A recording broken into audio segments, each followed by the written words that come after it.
a rivalry born in rage, a friendship buried under decades of silence. And now, an unexpected confession. James Hetfield has opened a door that fans never thought he would touch again. His complicated, deeply emotional history with Dave Mustaine and Megadeth. In 2025, as Metallica continues their record-breaking M72 World Tour, and Mustaine marks 40 years of Megadeth with renewed critical attention, the timing of Hetfield's candor feels loaded with significance. We all know the headlines, the fights, the firing, the decades of bitterness exchanged in interviews and on wax. But what really happened behind the guitars, the fame, and the music? Why now, at 61, does Hetfield choose to speak? And what does he genuinely think about the man who helped build Metallica, then became its fiercest rival? We dug through interviews, confessions, and lost opportunities to unpack a feud that changed the course of heavy metal forever. Firestarter in the studio. In 1981, fate collided with ambition when four young musicians crossed paths in California, unaware they were about to redefine the DNA of heavy music. James Hetfield and Lars Ulrich, two driven kids with an insatiable hunger for sound, had just started shaping what would become Metallica. They needed someone to electrify the chemistry. That someone was Dave Mustaine. A lightning rod of raw talent and unchecked aggression, Mustaine was not just another guitarist. He was a storm in human form, a musician who played with fury and lived with even more. From day one, Mustaine's influence on early Metallica was impossible to ignore. His guitar work was jagged, sharp, and deeply emotional. It brought menace and chaos to songs like The Four Horsemen and Jump in the Fire. Many fans still do not fully grasp how much of early Metallica's DNA carried his fingerprints. Without Dave's relentless energy, those tracks might have lacked the searing force that helped ignite the thrash metal movement. But genius came wrapped in volatility. Mustaine's drinking spiraled. He picked fights, clashed with crew members, and disrupted rehearsals with unpredictable outbursts. The band admired his skills but feared his temper. One incident made the tensions visible when Mustaine's dog damaged bassist Ron McGovney's car. Tempers exploded. Hetfield, fiercely loyal to the group, confronted him. In a drunken rage, Mustaine responded with violence. That punch may have sealed his fate not just over the car, but over control, trust, and a band on the edge of collapse. Behind the scenes, Hetfield and Ulrich wrestled with a decision they never wanted to make. They needed Mustaine's fire, but they feared it would burn the whole project down. Just days before Metallica was set to record Kill 'Em All, they made the call. They fired him.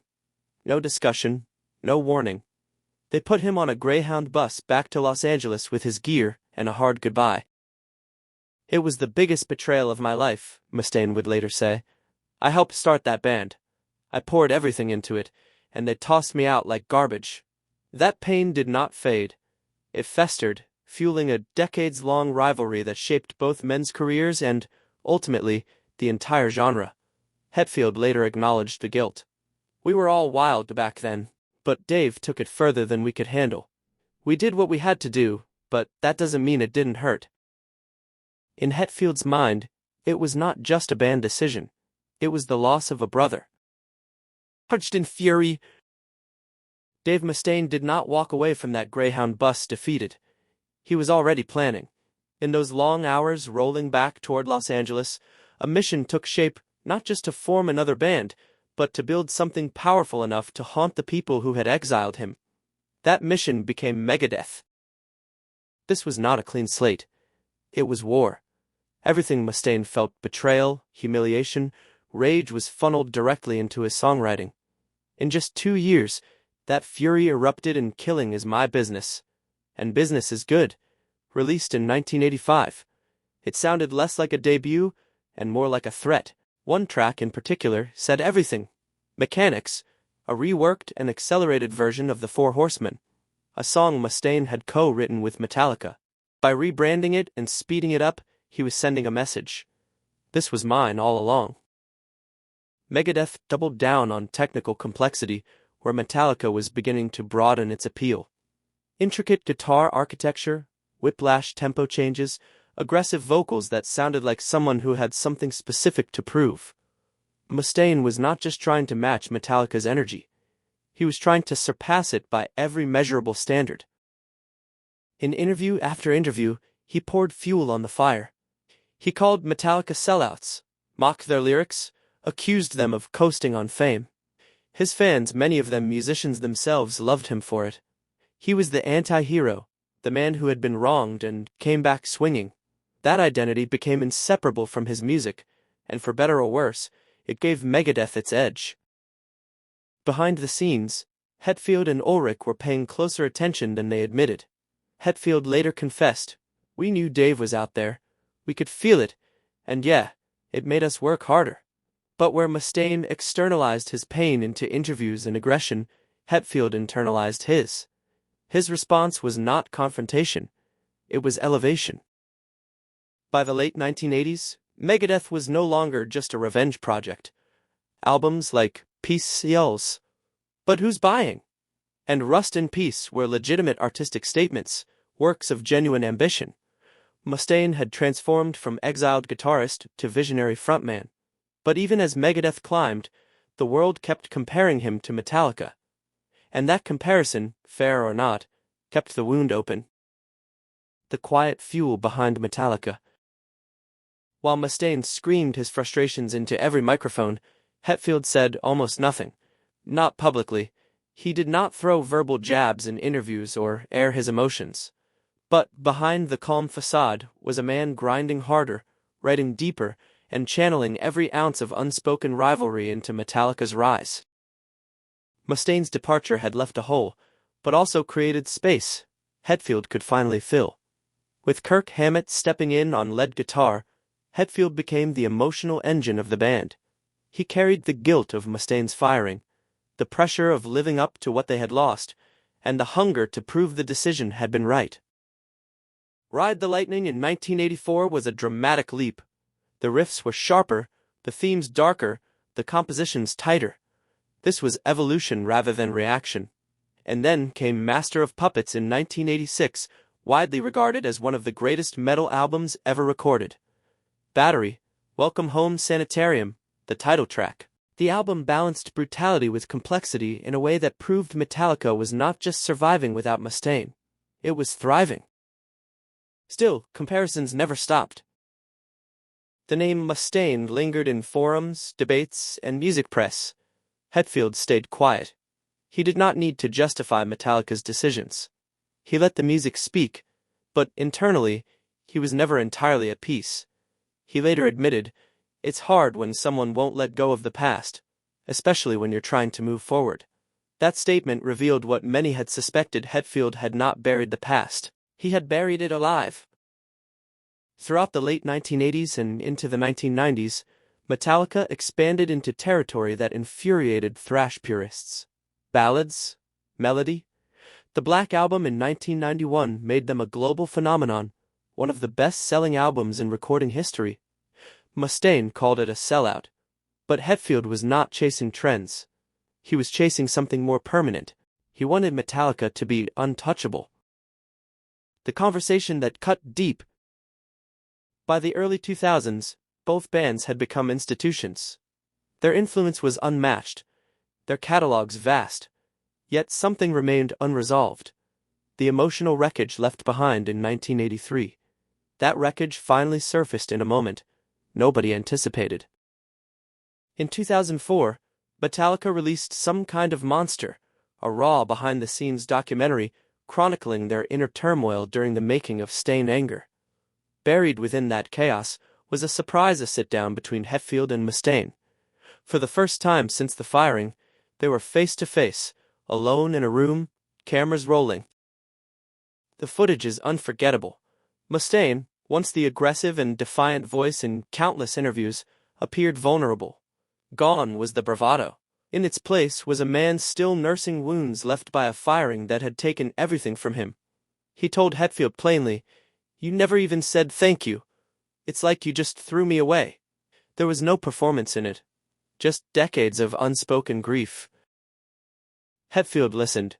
He was visibly uneasy, but he did not grow defensive. He did not justify or deny. He explained, "At the time, we were just trying to survive."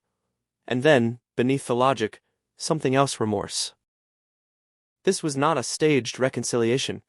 It was two men confronting a shared history neither had ever fully processed. For Mustaine, it was about respect, about being erased from a legacy he had helped build. For Hetfield, it was about guilt, a decision made in youth that had haunted his silence ever since. The conversation did not end in hugs or forgiveness.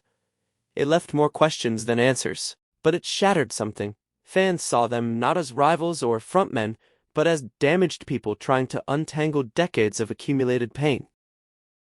Critics called it one of the most honest moments in any rock documentary. For the first time, the legendary feud was not reduced to magazine headlines or fanboy arguments. It was raw, messy, and genuinely human. But healing does not happen in a single conversation. In the months that followed, Mustaine acknowledged the talk had meant something but had not resolved the deeper scars. He still felt sidelined. Hetfield retreated. The emotional weight, it seemed, was too much, too soon. Still, something had shifted. Hetfield began referencing Mustaine more openly in subsequent years, not with venom, but with recognition. And Mustaine, though still critical at times, began speaking about Hetfield with more complexity. It was not reconciliation, but it was evolution. The project that died in a sentence. After Some Kind of Monster, fans hoped the emotional breakthrough was the beginning of something, and for a moment, it appeared it might be. Between 2020 and 2023, Mustaine began dropping hints in interviews about a potential collaboration with Hetfield. At first, they sounded like offhanded wishes. Then they sharpened. Behind the scenes, the two men reportedly talked about revisiting early Metallica material tracks they had written together in the chaotic months before the split. For longtime fans, it would have been historic. The original architects of thrash metal, side by side again, not as rivals, as collaborators. Then, in a 2023 interview with Guitar.com, Mustaine revealed what had ended it. The communication had been open. The bitterness was temporarily at bay. And then Mustaine brought up publishing rights specifically, his long-held belief that he had never been properly credited for certain early Metallica songs he had co-written. According to Mustaine, Hetfield went silent. There was no blow-up, no confrontation, just a pause, a shift, a door quietly closing. The project stopped there not by explosion, but by the deep scar tissue surrounding who owned what and who deserved what after all these years. Once I brought that up, it was over, Mustaine said. He was not theatrical about it. He sounded resigned, disappointed, like a man who had extended a hand cautiously and felt it not quite taken. In a measured response afterward, Hetfield said simply, "I respect him. I respect what he's done. That's where we are right now." Not a rebuttal, but not a bridge either. The failed project became a symbol of their entire relationship, close but complicated, charged with potential but paralyzed by old wounds. When fans drew the battle lines. While Hetfield and Mustaine navigated their private tensions, their fans waged a war of their own. You were either with Metallica or with Megadeth. There was no in-between. Metallica had the visibility, the Black Album, the arena tours, the mainstream dominance. Megadeth had the purity rust in peace, peace sells, the technical ferocity that hardcore metalheads swore mainstream success would never produce. The media feasted on it. Every Mustaine interview was framed as a shot fired. Every Hetfield silence was spun into subtext. Both bands benefited from the drama, even as it wore on both of them personally. But as the years passed, something shifted in the fanbase. New listeners came in without the old bitterness. Online spaces transformed from tribal debate into genuine appreciation. When the Big Four Metallica, Megadeth, Slayer, and Anthrax shared a stage together, fans witnessed what unity in heavy metal could actually look like. The tribal energy never fully disappeared, but it softened into something closer to celebration than conflict. Fans began to understand what those closest to both bands had always known. The rivalry did not diminish either act. It sharpened them both. Hetfield and Mustaine pushed each other in ways that no amount of harmony could have produced. The tension between them made Metallica evolve faster and made Megadeth dig deeper. the collaboration that still haunts them. Now, at 61, James Hetfield carries the full weight of this story, a rivalry too powerful to ignore. A collaboration that almost happened and did not. A conversation that opened something real and could not quite finish the job. Mustaine has never been shy about the alternate realities. What if Metallica had found a way to make it work? What if those two complementary forces had remained in the same room? In less than 2 years together, they helped lay the foundation for an entire genre. The friction between them contained a specific kind of magic that neither fully replicated afterward, not because they lacked talent, but because that particular collision was unrepeatable. Hetfield, at this stage of his life, speaks about Mustaine with a measured sincerity that was absent from most of their shared history. He acknowledges the gravity of what Dave brought to the early Metallica sound. He admits that age has given him a broader view. What he does not do is pursue the conversation further than where it currently sits. And perhaps that is the most honest thing about where they are. Close enough to speak, not close enough to finish the sentence.